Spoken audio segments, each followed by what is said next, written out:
সুপ্ৰভাত মই আজি অনুষ্ঠানত অংশগ্ৰহণ কৰিবলৈ অহা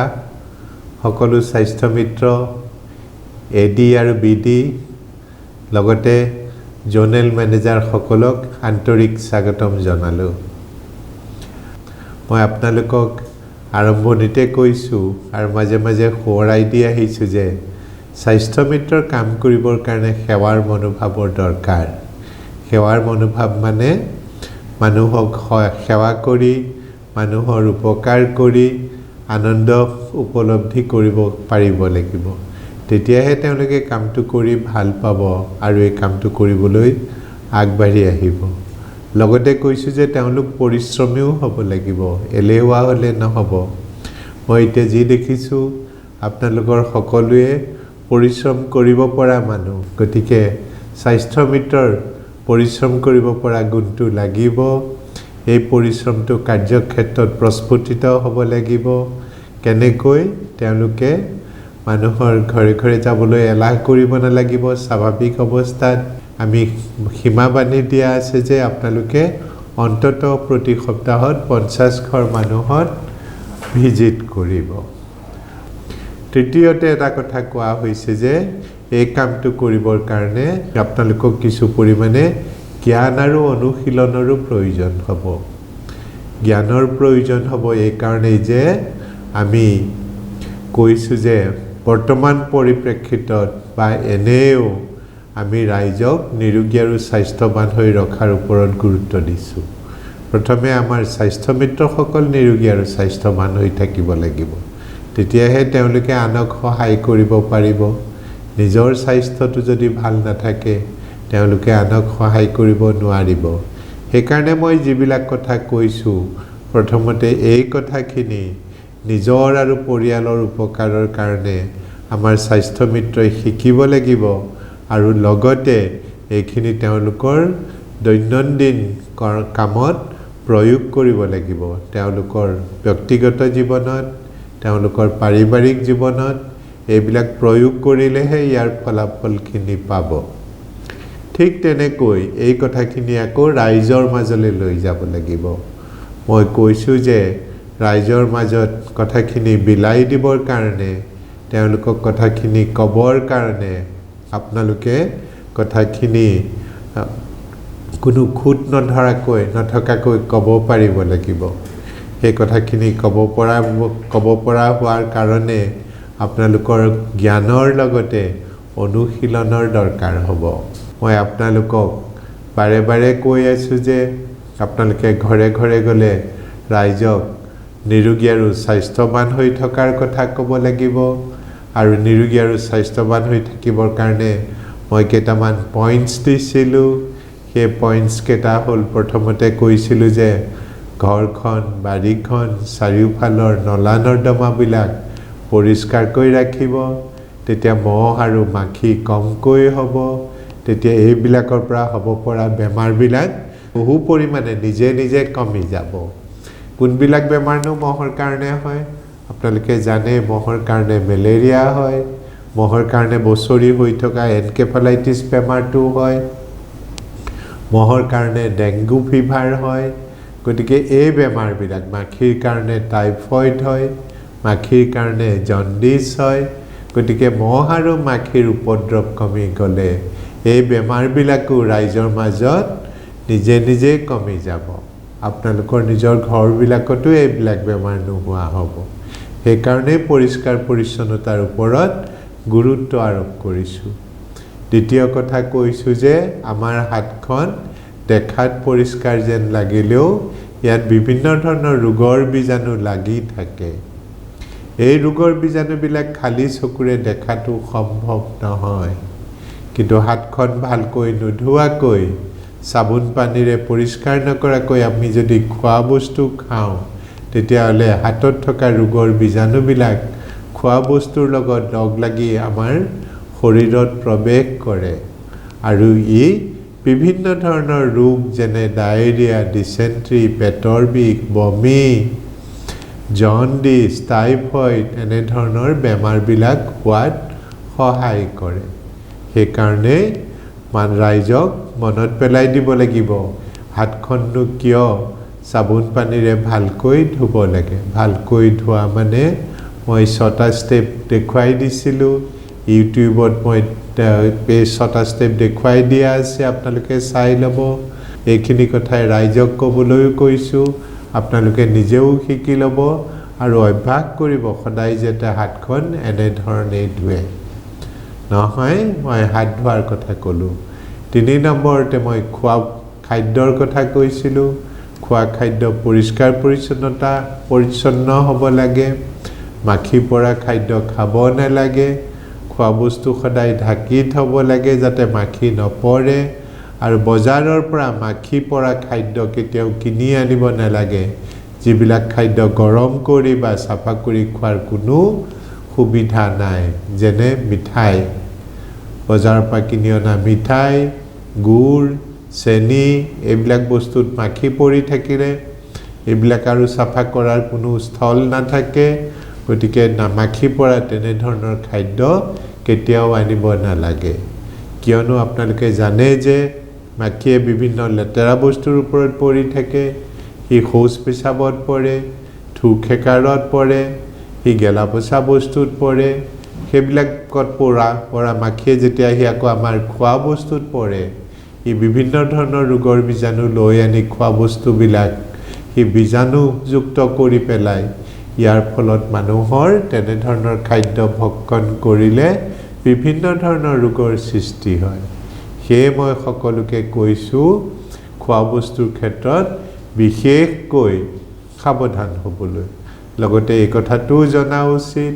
কোনবিলাক খাদ্য খালে আমি নিৰোগী আৰু স্বাস্থ্যৱান হৈ থাকিব পাৰোঁ কোনবিলাক খাদ্য খালে আমাৰ ৰোগ ব্যাধি বাঢ়িব পাৰে চৰ্বিজাতীয় খাদ্য বেছি মছলা দিয়া খাদ্যই শৰীৰত বিভিন্ন ৰোগৰ সৃষ্টি কৰে খাদ্যত যদি সাধাৰণ শাক-পাচলিবিলাক নিয়মীয়াকৈ খোৱাৰ আমি অভ্যাস কৰোঁ যেনে খুতৰীয়া লাই শাক লফা শাক মানিমুনি ঢেকীয়া এইবিলাকত যথেষ্ট পৰিমাণে খাদ্য প্ৰাণ থাকে এই খাদ্য প্ৰাণযুক্ত খাদ্যবিলাক খালে আমাৰ শৰীৰত ৰোগ প্ৰতিৰোধ কৰিব পৰা ক্ষমতা বাঢ়ে এইবিলাক কম খৰচতেও পোৱা যায় গাঁও অঞ্চলত এইবিলাক খাদ্য এনেই পোৱা যায় গতিকে ৰাইজক আপোনালোকে ক'ব যে সেউজীয়া শাক-পাচলি যাতে খাদ্যত নিয়মীয়াকৈ খায় ঠিক তেনেধৰণে বতৰত হোৱা বিভিন্ন ধৰণৰ ফল-মূল যিবিলাক আমাৰ গাঁৱে ভূঞে হয় সেইবিলাক যদি আমি সময়ত খোৱাৰ অভ্যাস কৰোঁ তাৰ পৰাও বহুত আমি শক্তি পাওঁ লগতে ভিটামিন পাওঁ এইবিলাকে মানুহৰ ৰোগ প্ৰতিৰোধত সহায় কৰে ইয়াৰ উপৰি মাছ মাংস কণী গাখীৰত পৰ্যাপ্ত পৰিমাণে প্ৰটিন থাকে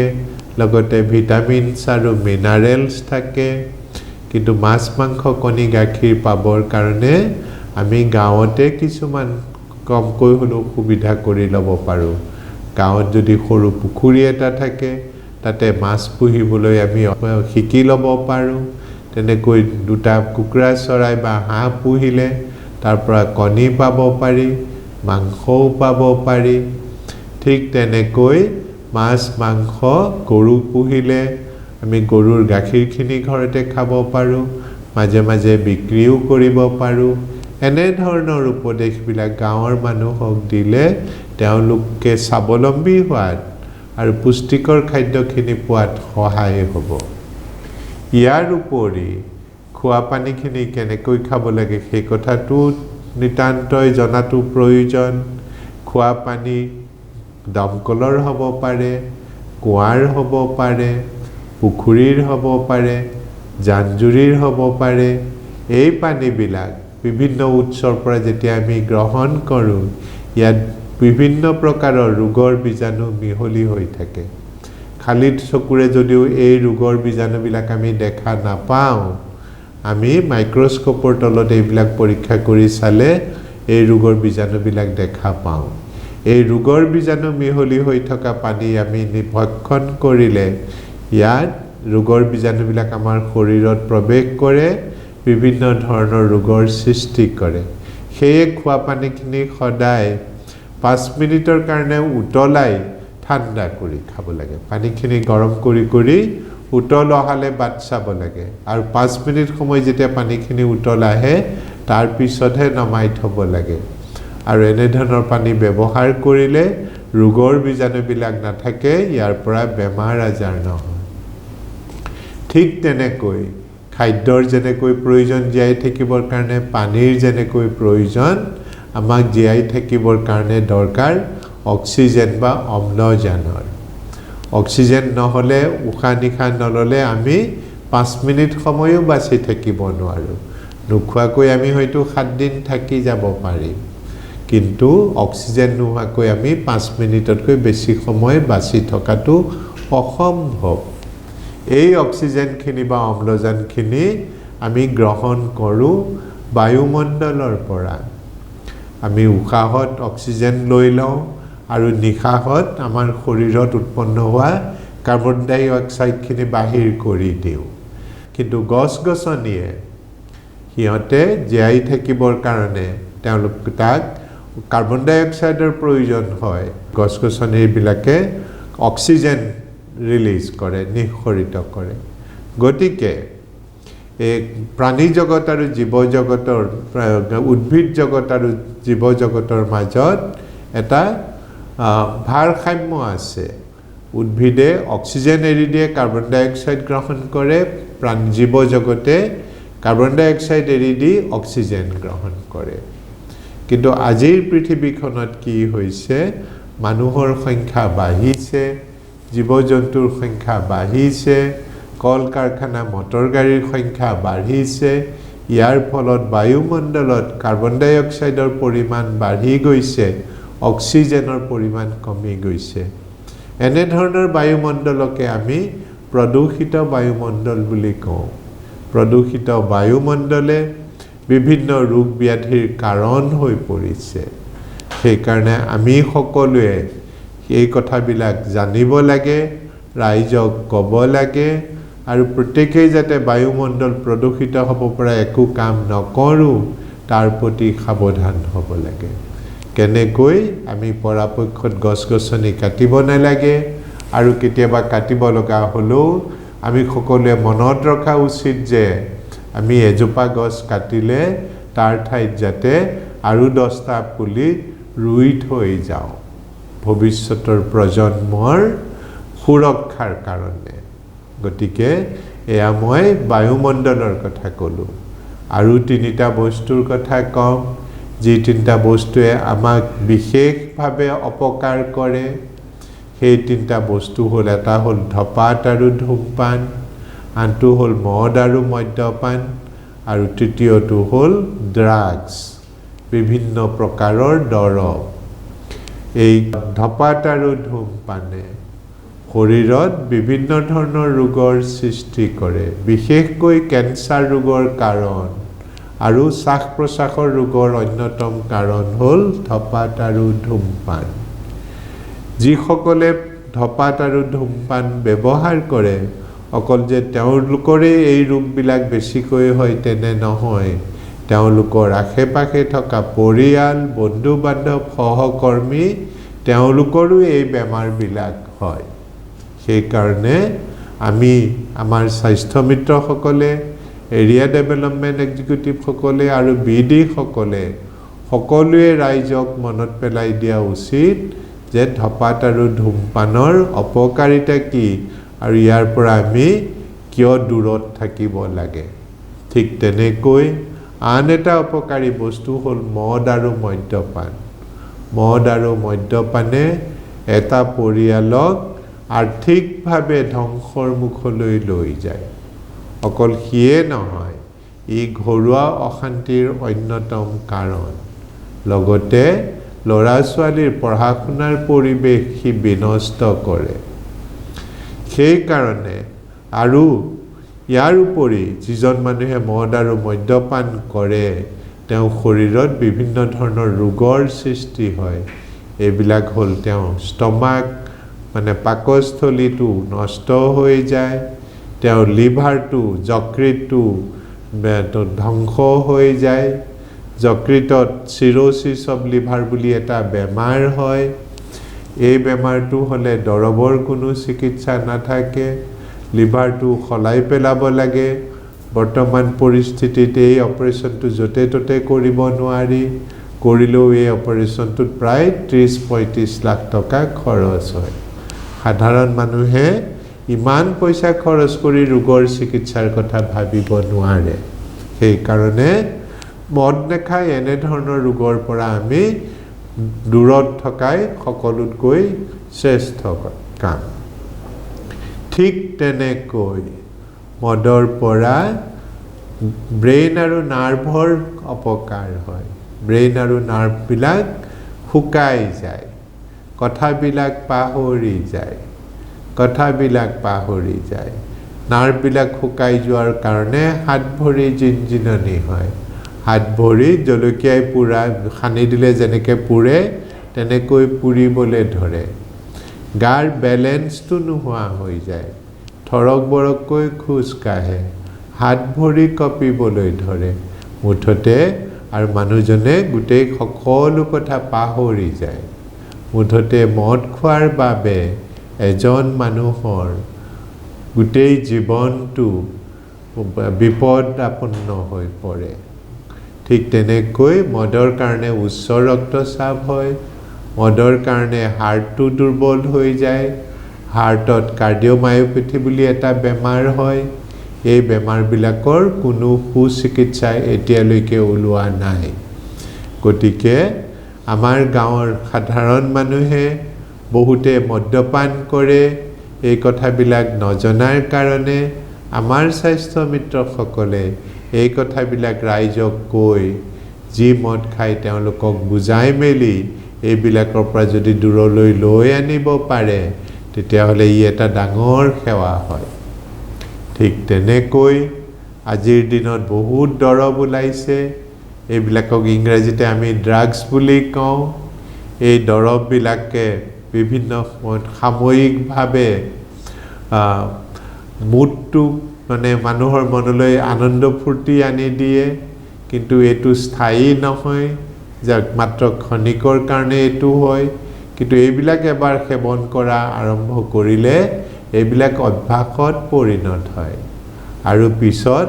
চেষ্টা কৰিলেও এইবিলাক ত্যাগ কৰিব নোৱাৰা হয় ফলত এজন মানুহ বা এটা ল'ৰা ছোৱালীৰ জীৱন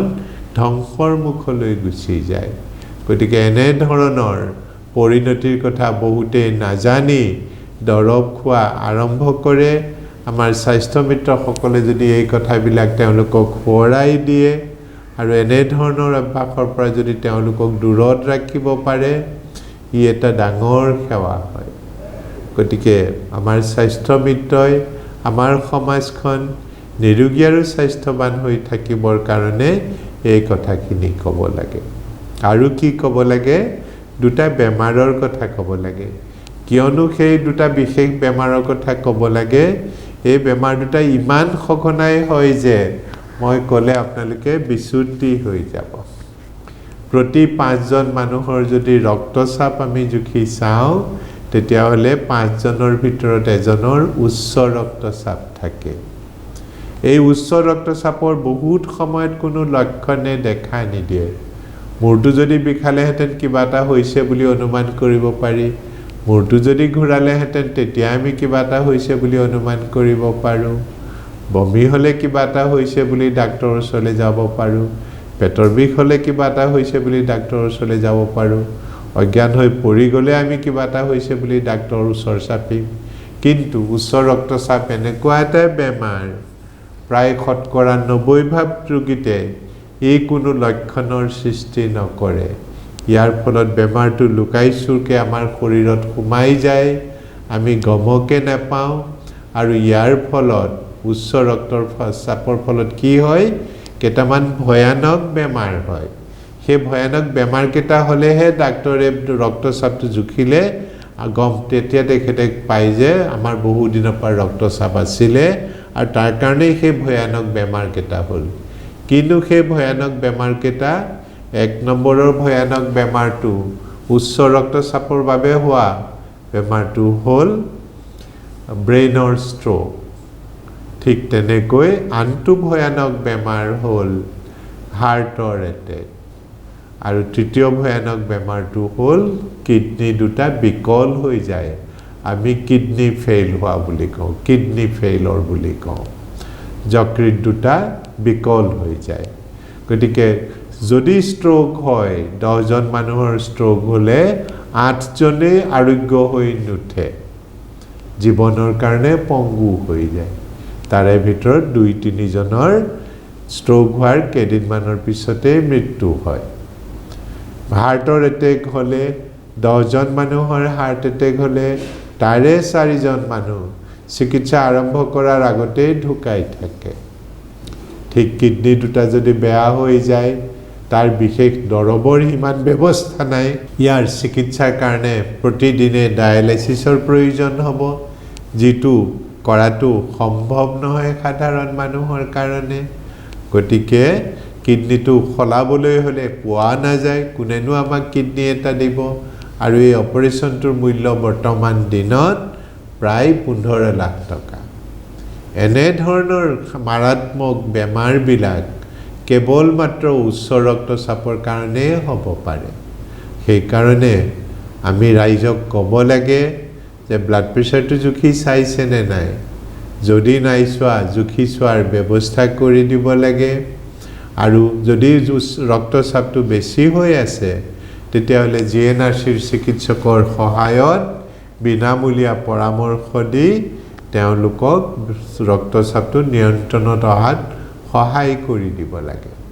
ঠিক তেনেকৈ মধুমেহ অন্য এটা ৰোগ আমি যদি প্ৰতি 20 জন মানুহৰ ব্লাড সুগাৰটো পৰীক্ষা কৰি যাওঁ এফালৰ পৰা তেতিয়া আপোনালোকে দেখিবলৈ পাব যে 20 গাঁও অঞ্চলত 20 জনৰ ভিতৰত এজনৰ ডায়াবেটিস বা মধুমেহ ৰোগ আছে চহৰ অঞ্চলত আৰু বেছি গুৱাহাটীৰ নিচিনা জাগাত প্ৰতি 10 জনৰ মাজত এজনৰ মধুমেহ ৰোগ আছে গাঁও অঞ্চলত ইয়াৰ পৰিমাণটো কিছু কম কিন্তু প্ৰতি 20 জনৰ মাজত এজনৰ আছে গতিকে অসমত যদি মই কওঁ যে 3 কোটি মানুহ আছে তেতিয়া হলে তাৰ প্ৰায় 16 লাখ মানুহৰ মধুমেহ ৰোগ আছে আৰু 60 লাখ মানুহৰ উচ্চ ৰক্তচাপ আছে আৰু তাৰে ভিতৰত যদি তেওঁলোকে ধূমপান কৰে ধপাত ব্যৱহাৰ কৰে তেতিয়া হলেতো আৰু কথাই নাই উচ্চ ৰক্তচাপ মধুমেহ ৰোগ ধূমপান এই তিনটা লগ লাগি মাৰাত্মক stroke heart attack kidney failure এইবিলাক বেমাৰৰ সৃষ্টি কৰে গতিকে এই কথাবিলাক আমাৰ সাধাৰণ মানুহে নাজানিবও পাৰে আমাৰ স্বাস্থ্য মিত্ৰসকলে যদি এই কথাবিলাক তেওঁলোকক কৈ থাকে তেওঁলোকে হয়তো এইবিলাকৰ বিষয়ে সাৱধানতা অৱলম্বন কৰিব লগতে তেওঁলোকে এই বেমাৰবিলাকৰ পৰা হয়তো ৰক্ষা পাব এইখিনি কাম কৰিবলৈ যাওঁতে এইখিনি কথা ক'বলৈ যাওঁতে আমি ৰাইজৰ লগত সংস্পৰ্শত থাকিব লাগিব মানুহৰ ৰোগ ব্যাধি হ'বই হ'ব বিভিন্ন ধৰণৰ ৰোগ হ'ব ষ্ট্ৰোক হ'ব হাৰ্ট এটেক হ'ব পেটৰ অসুখ হ'ব পাৰে লাংছৰ অসুখ হ'ব পাৰে ফিট হৈ পৰিব পাৰে বিভিন্ন ধৰণৰ অসুখ বিসুখ হ'ব নোহোৱাকৈ নাথাকে কিন্তু এইবিলাক হলে তাৰে কিছুমান ৰোগ আছে হি ৰব নোৱাৰে লগে লগে চিকিৎসাৰ ব্যৱস্থা নকৰিলে যিজনৰ ৰোগটো হৈছে তেওঁৰ হয়তো অপূৰণীয় ক্ষতি হ'ব বা মৃত্যু হ'ব পাৰে গতিকে এনে পৰিস্থিতিত ৰাইজ কলৈ যাব কাক মাতিব ক'ত গ'লে চিকিৎসাটো পাব ইয়াৰ বিষয়ে তেওঁলোকক দিহা পৰামৰ্শ দি সহায় কৰিব পাৰিলে বহুত উপকাৰ হ'ব এই ক্ষেত্ৰত ইমাৰ্জেন্সি পেশেন্টৰ কাৰণে জিএনআৰচিত কিছুমান বিশেষ সুবিধা আছে কিনো সেইবিলাক সুবিধা আমাৰ স্বাস্থ্য মিত্ৰসকল আছে তেওঁলোকে ৰোগীক দিহা পৰামৰ্শ দি সহায় কৰি দিব পাৰে এম্বুলেন্স মাতি দিব পাৰে ডাক্তৰৰ লগত এপইণ্টমেণ্ট হস্পিটেলৰ লগত এপইণ্টমেণ্ট ঠিক কৰি দিব পাৰে আৰু জিএনআৰচিৰ হস্পিটেলৰ এম্বুলেন্স ব্যৱহাৰ কৰি যদি ৰোগীজন হস্পিটেলত আহে বৰ্তমান আমি প্ৰতিজন বিডিৰ এৰিয়াত অন্তত একোখনকৈ এডভান্স লাইফ ছাপোৰ্ট এম্বুলেন্স বুলি কয় এই এম্বুলেন্সবিলাকত মনিটৰ থাকে ভেণ্টিলেটৰ থাকে হাৰ্টৰ ডিফিব্ৰিলেটৰ মেচিন থাকে ইচিজি থাকে গোটেইবিলাক যন্ত্ৰপাতি থাকে এখন সৰু হস্পিটেল বুলি ক'ব পাৰি তেনেধৰণৰ এখন এম্বুলেন্স দিয়াৰ ব্যৱস্থা কৰিছোঁ গতিকে এই এম্বুলেন্সবিলাকত উঠি যদি ৰোগীজন জিএনআৰচিৰ হস্পিটেলত আহে তেওঁ এম্বুলেন্সখনৰ খৰচা দিব নালাগে বহুতখিনি পইচা বাচি যায় ৰোগীজনৰ আৰু হস্পিটেলত আহি পোৱাৰ পিছত এনেধৰণৰ ৰোগীয়ে পঞ্জীয়নৰ খৰচ দিব নালাগে ডক্টৰক দেখুৱাৰ কনসালটেশ্যন ফিজো দিব নালাগে অকল সেয়ে নহয় এনেধৰণৰ ৰোগীৰ কাৰণে ইমাৰ্জেন্সি ৰোগীসকলৰ কাৰণে ষ্ট্ৰোকেই হওক বা হাৰ্ট এটেকেই হওক বা মূৰত দুখ পোৱা ৰোগীয়ে হওক বা পেটৰে দুখ অসুখৰ ৰোগী হওক তেওঁলোকৰ কাৰণে প্ৰয়োজন হোৱা মূৰৰ চিটি স্কেন শৰীৰৰ বিভিন্ন অংশৰ এক্সৰে ইচিজি পৰীক্ষা আৰু বহুখিনি তেজৰ পৰীক্ষা বিনামূলীয়াকৈ কৰি দিয়া যায় লগতে তেওঁলোকৰ চিকিৎসাৰ কাৰণে প্ৰয়োজন হোৱা প্ৰায় 38 বিধ দৰৱ আৰু চিকিৎসাৰ সামগ্ৰী তেওঁলোকক বিনামূলীয়াকৈ প্ৰথম 24 ঘণ্টাৰ কাৰণে যোগান ধৰা যায় লগতে ইয়াৰে প্ৰায় 50% ৰোগীক ঘৰলৈ পঠিয়াই দিব নোৱাৰি তেওঁলোকক হস্পিটেলত ভৰ্তি কৰাৰ প্ৰয়োজন হয় তেওঁলোকৰ চিকিৎসাৰ স্বাৰ্থত আৰু হস্পিটেলত ভৰ্তি কৰিলে প্ৰথম 24 ঘণ্টাৰ কাৰণে তেওঁলোকে বিছনাৰ ভাড়াটো দিব নালাগে আইসিইউত ভৰ্তি কৰিব লগা হলেও আইসিইউটো তেওঁলোকে বিছনাৰ ভাড়াটো ৰেহাই পায় এইখিনি বহুত ডাঙৰ সুবিধা এই সুবিধাখিনি গ্ৰহণ কৰি প্ৰতি মাহে বহু হাজাৰ মানুহ উপকৃত হয় কিন্তু এতিয়াও বহুতে এই কথাবিলাক গম পোৱা নাই মই আশা কৰিছো আমাৰ স্বাস্থ্য মিত্ৰসকলে যেতিয়া তেওঁলোকে ফোন কৰিব তেওঁলোকৰ এলেকাৰ প্ৰতি ঘৰ মানুহক এই কথাখিনি ক'ব যাতে বিপদৰ সময়ত এই সুবিধাখিনি গ্ৰহণ কৰি তেওঁলোকো উপকৃত হ'ব পাৰে ই এটা ডাঙৰ সেৱা এই সেৱাৰ দ্বাৰা স্বাস্থ্য মিত্ৰসকলে আশীৰ্বাদ পাব লগতে আৰ্থিকভাৱেও তেওঁলোক উপকৃত হ'ব জিএনআৰচি এখন সামাজিক প্ৰতিষ্ঠান এটো সোশিয়েল এন্টাৰপ্ৰাইজ বুলি কয় এই সামাজিক প্ৰতিষ্ঠানখনৰ প্ৰতিটো আঁচনি এনে ধৰণে গঢ় দিয়া হয় যাতে ইয়াৰ দ্বাৰা প্ৰত্যেকেই উপকৃত হয় ৰাইজ উপকৃত হ'ব আমাৰ স্বাস্থ্য মিত্ৰসকল উপকৃত হ'ব এডিবিডি জোনেল মেনেজাৰ সকল উপকৃত হ'ব লগতে জিএনআৰচি উপকৃত হ'ব মই বাৰে বাৰে কৈ আহিছো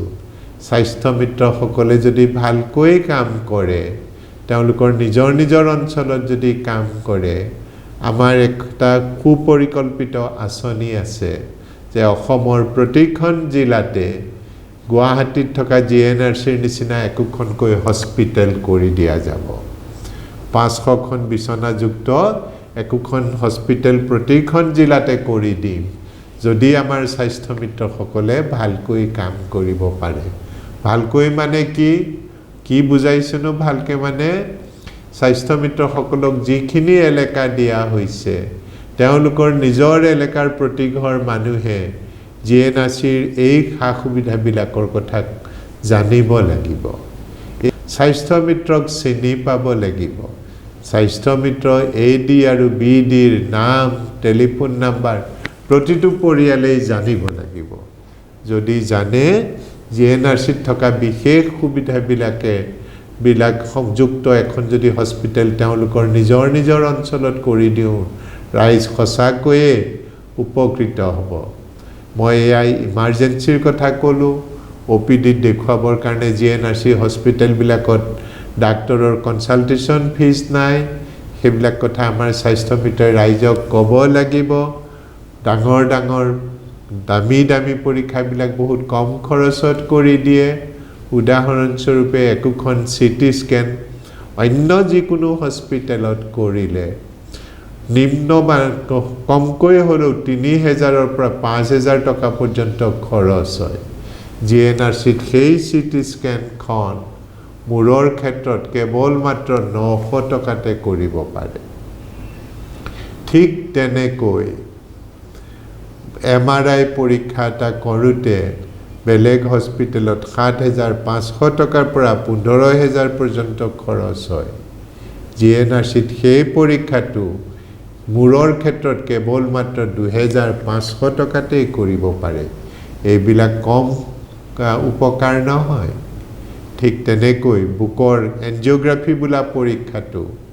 হাৰ্টৰ অসুখ হ'লে কৰিব লাগে য'তে ত'তে এই পৰীক্ষাটো নাইও কিন্তু য'ত য'ত আছে সেই হস্পিটেলবিলাকত এই পৰীক্ষাটোত ১৫,০০০ পৰা ২০,০০০ টকা খৰচ পৰে গড়ে প্ৰায় ১৭,৫০০ টকা খৰচ হয় GNRCত সেই পৰীক্ষাটো কেৱল মাত্ৰ ৫,৫০০ টকাতে ৰাইজে কৰিব পাৰে অকল সেয়ে নহয় ৫০০খন বিচনাযুক্ত এখন যদি হস্পিটেল আপোনালোকৰ নিজৰ নিজৰ জিলাত আমি কৰি দিব পাৰোঁ এই হস্পিটেলখনে কমেও ৩,০০০ ল'ৰা ছোৱালীৰ কাৰণে চাকৰিৰ সৃষ্টি কৰিব এইটো এটা কম কথা নে এই কথাটো এই প্ৰজেক্টটো নিৰ্ভৰ কৰিব কেৱল মাত্ৰ স্বাস্থ্য মিত্ৰৰ ওপৰত মই যিবিলাক কথা কৈছোঁ এই কথাখিনি যদি প্ৰতিজন স্বাস্থ্য মিত্ৰই শিকি লয় আৰু এইখিনি যদি তেওঁলোকে ৰাইজৰ মাজত প্ৰচাৰ কৰিব পাৰে আৰু ৰাইজক যদি এই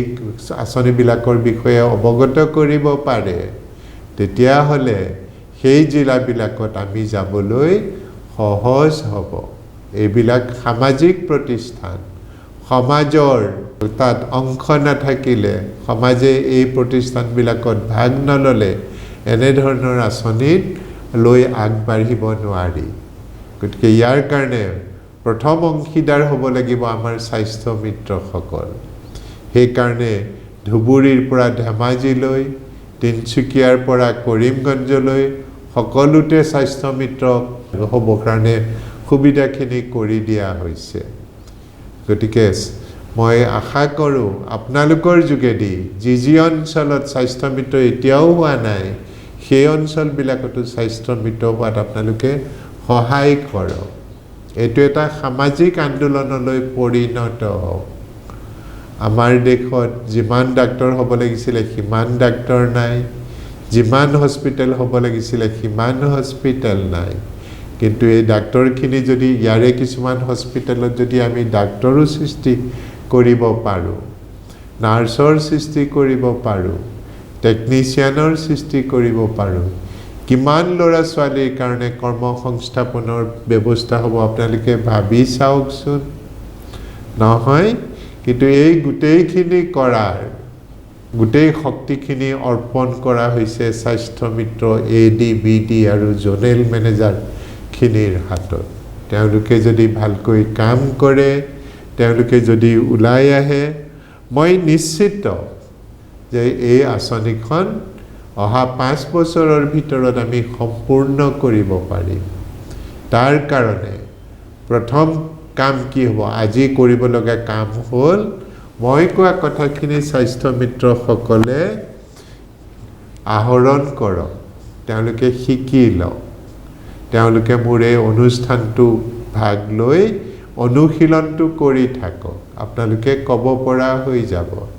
এই কথাখিনি আৰু এই কথাখিনি লৈ যেতিয়া ৰাইজৰ মাজত সোমালে তেওঁলোকৰ যিবিলাক অসুখ বিসুখ আছে বৰ্তমান পৰিস্থিতিত যিবিলাক অসুখ তেওঁলোকে ৰ'ব নোৱাৰে ষ্ট্ৰোক হ'লে ট্ৰিটমেণ্ট লগে লগে কৰিব লাগিব হাৰ্ট এটেক হ'লে ট্ৰিটমেণ্ট লগে লগে কৰিব লাগিব কিবা এক্সিডেণ্ট ইমাৰ্জেঞ্চি হ'লে লগে লগে চিকিৎসাৰ ব্যৱস্থা কৰিব লাগিব শৰীৰৰ কোনো জেগাত ব্লিডিং হ'লে তাৰ চিকিৎসা লগে লগে কৰিব লাগিব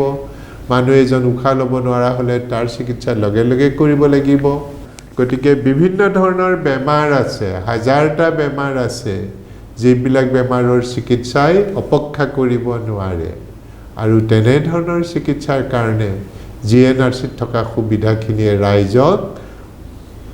ভাবিব নোৱাৰাকৈ উপকাৰ কৰে। আৰু এই GNRCৰ যিখিনি সুবিধা, এই সুবিধাখিনি ধনী দুখীয়া নিৰ্বিশেষে সকলোৰে কাৰণে মুকলি কৰি দিয়া হৈছে। এতিয়া স্বাস্থ্য মিত্ৰসকলে ৰাইজক সহায় কৰিব লাগে। প্ৰতিজন স্বাস্থ্য মিত্ৰৰ নিজৰ নিজৰ এলেকাত প্ৰতি সপ্তাহে 4জন মানুহৰ ইমাৰ্জেঞ্চি মেডিকেল প্ৰব্লেম হয়, আকস্মিকভাৱে কিবা নহয় কিবা ৰোগত আক্ৰান্ত হয়। মনত ৰাখিব, প্ৰতিজন স্বাস্থ্য মিত্ৰৰ নিজৰ নিজৰ এলেকাত প্ৰতি সপ্তাহত 4জন মানুহৰ কিবা নহয় কিবা এটা আকস্মিক ৰোগ হয়, যিটো ৰোগৰ চিকিৎসা লগে লগে নকৰিলে সেই মানুহজনৰ অপূৰণীয় ক্ষতি হ'ব পাৰে। গতিকে তেনে ক্ষেত্ৰত তেওঁলোক হস্পিটেলত নহাকৈ থাকিব নোৱাৰে। কিন্তু তেওঁলোকৰ ঘৰত কাৰ ঘৰত কি বেমাৰ হৈছে সেই কথাটো আমাৰ স্বাস্থ্য মিত্ৰসকলে জানিবৰ কাৰণে প্ৰথম কথা এই পৰিয়ালখিনিয়ে আমাৰ স্বাস্থ্য মিত্ৰক চিনি পাব লাগিব, তেওঁলোকৰ ফোন নাম জানিব লাগিব, তেওঁলোকৰ ফোন নম্বৰ জানিব লাগিব। অকল সেয়ে নহয়, ৰাইজে তেওঁলোকৰ AD আৰু BD সকলৰো নাম আৰু ফোন নম্বৰ জানিব লাগিব। এইটো সম্ভৱ তেতিয়া হ'ব যেতিয়া আমাৰ স্বাস্থ্য মিত্ৰসকলে তেওঁলোকৰ ঘৰত অহা যোৱা কৰিব। যদি অহা যোৱা কৰিব নোৱাৰে বা অহা যোৱা কৰিব পৰা হোৱালৈকে আমাৰ স্বাস্থ্য মিত্ৰসকলে তেওঁলোকৰ লগত সংস্পৰ্শত আহিব লাগিব টেলিফোনৰ যোগে। আৰু এই টেলিফোনটো তেওঁলোকে প্ৰতিদিনে অন্তত 50-60টা ফোন কৰিব লাগিব। 50-60টা ফোন কৰি সপ্তাহটোৰ ভিতৰত তেওঁলোকে প্ৰতিঘৰ মানুহক সংস্পৰ্শলৈ খা খবৰ লৈ তেওঁলোকৰ লগত সম্বন্ধ স্থাপন কৰিব পাৰিব লাগিব। বহুতৰ হাতত এই মানুহখিনিৰ নাম ঠিকনা ফোন নম্বৰ নাথাকিব পাৰে। এই নাম ঠিকনা ফোন নম্বৰ সংগ্ৰহ কৰিবৰ কাৰণে কিছুমান তালিকাৰ আশ্ৰয় ল'ব লাগিব। ভোটাৰ তালিকা আছে, তাত সকলোৰে নাম ঠিকনা আৰু ফোন নম্বৰ থাকে। অটল অমৃত অভিযানৰ বেনিফিচিয়াৰীৰ লিষ্ট এখন আছে, তাত যিসকল লোকৰ ব্যক্তিগত উপাৰ্জন প্ৰতি বছৰি 5 লাখতকৈ কম, তেনেধৰণৰ মানুহখিনি এই আঁচনিখনৰ উপভোক্তা। তেওঁলোকৰ পৰা সেই আঁচনিখনৰ পৰা ফোন নম্বৰবিলাক সংগ্ৰহ কৰিব পাৰে। নহ'লে যিখন আয়ুষ্মান ভাৰত আঁচনি, আমাৰ ইয়াত আমি সেইখন PMJAY বুলি কওঁ, প্ৰধানমন্ত্ৰী জন আৰোগ্য আঁচনি। এই আঁচনিখনৰ উপভোক্তা হ'ল সেইসকল যিসকলে 2011 চনৰ লোকপিয়লত দৰিদ্ৰ সীমাৰেখাৰ তলত ঠাই পাইছিলে। গতিকে এইখন এখন ডাঙৰ লিষ্ট। অসমৰ প্ৰায় শতকৰা 32% মানুহ এই আঁচনিখনৰ অন্তৰ্ভুক্ত। ইয়াতো তেওঁলোকে পুনৰ লিষ্টখন পাব। লগতে যিসকল স্বাস্থ্য মিত্ৰই ঘৰে ঘৰে গৈ প্ৰতিটো পৰিয়ালৰ নাম ঠিকনা বয়স কোনে কি ৰোগত আক্ৰান্ত হৈছে গোটেইবিলাক খা খবৰ সংগ্ৰহ কৰি আনিছিলে, সেই লিষ্ট তালিকাখনেও তেওঁলোকক বৰ্তমান পৰিস্থিতিত যথেষ্ট সহায় কৰিব। গতিকে এই তালিকাবিলাকৰ সহায় লৈ আমাৰ স্বাস্থ্য মিত্ৰসকলে এই মানুহখিনিৰ সংস্পৰ্শত আহিব লাগিব। আপোনালোকৰ প্লেনটো হ'ল দীঘলীয়া। এইটো এটা দীৰ্ঘদিনীয়া পৰিকল্পনা।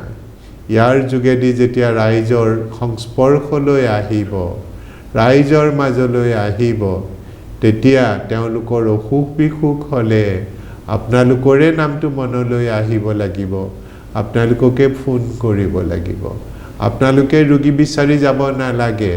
তেওঁলোকে নিজেই ক'ব তুমি আহিছিলা তুমি খবৰ লৈছিলা তোমাৰ ফোন নম্বৰ দিছিলা আমাৰ অমুকৰ অমুক হৈছে কি কৰিম কোৱাচোন এতিয়া কিন্তু স্বাস্থ্য মিত্ৰই এডি বিডি কোনোৱেও তেওঁলোকৰ ফোনবিলাক সুইচ অফ কৰি ৰাখিব নালাগিব ফোনবিলাক কিন্তু 24 ঘণ্টাই খোলা থাকিব লাগিব মানুহৰ প্ৰয়োজন মাজনিখা হ'ব পাৰে মানুহৰ প্ৰয়োজন পুৱতিনিখা হ'ব পাৰে মানুহৰ প্ৰয়োজন আগনিখা হ'ব পাৰে মানুহৰ প্ৰয়োজন যেতিয়াই তেতিয়াই হ'ব পাৰে অসুখ বিসুখে ঘড়ী চাই নাহে যেতিয়াই তেতিয়াই হ'ব পাৰে যদি তেওঁলোকক মানুহে সংযোগ কৰিব বিচাৰে যেতিয়াই ফোন কৰে তেতিয়াই তেওঁলোকক পাব লাগিব সেয়েহে মই তিনিওজনৰে ফোন নম্বৰ দিব কৈছো স্বাস্থ্য মিত্ৰৰ নাম আৰু ফোন নম্বৰ দিয়ক তেওঁৰ এৰিয়াৰ এডিৰ নাম আৰু ফোন নম্বৰ দিয়ক লগতে বিডিৰ নাম আৰু ফোন নম্বৰ দিয়ক তেতিয়াহে কিবা কাৰণত যদি কোনো মুহূৰ্তত স্বাস্থ্য মিত্ৰক তেওঁলোকে সংযোগ কৰিবলৈ ব্যৰ্থ হয় তেওঁলোকে যাতে এডিক ফোন কৰিব পাৰে বা বিডিক ফোন কৰিব পাৰে কাৰণ এইবিলাক মেডিকেল ইমাৰ্জেন্সি প্ৰতিটো মুহূৰ্তই অত্যন্ত প্ৰয়োজন ইয়াত 1 মিনিটো কোনেও অবাবত ব্যয় কৰিব নালাগিব এজন মানুহৰ জীৱন ৰক্ষা কৰিবৰ কাৰণে প্ৰতিটো মুহূৰ্তই অমূল্য সেই কাৰণে তেওঁ এই ফোন নম্বৰবিলাক খোলা থাকিব লাগিব যেতিয়াই ফোন কৰে তেতিয়াই ৰাইজে আমাৰ স্বাস্থ্য মিত্ৰসকলক পাব লাগিব আমাৰ স্বাস্থ্য মিত্ৰসকল ৰাইজৰ অন্তৰত ঠাই পাবৰ কাৰণে তেওঁলোক বিশ্বাস আৰু আস্থাৰ পাত্ৰ হ'ব লাগিব বিশ্বাস আৰু আস্থাৰ পাত্ৰ হ'ব লাগিব তেতিয়াহে এই আঁচনিখন সম্ভৱ হ'ব পাৰে মই আপোনালোকৰ পৰা বিদায় লোৱাৰ আগতে আকৌ কৈছো জিএনআৰচিয়ে আপোনালোকৰ প্ৰতিখন জিলাতে একোখনকৈ জিএনআৰচিৰ নিচিনা কম খৰচৰ আটক ধুনীয়া আধুনিক হস্পিটেল কৰাৰ পৰিকল্পনা হাতত লৈ থৈছে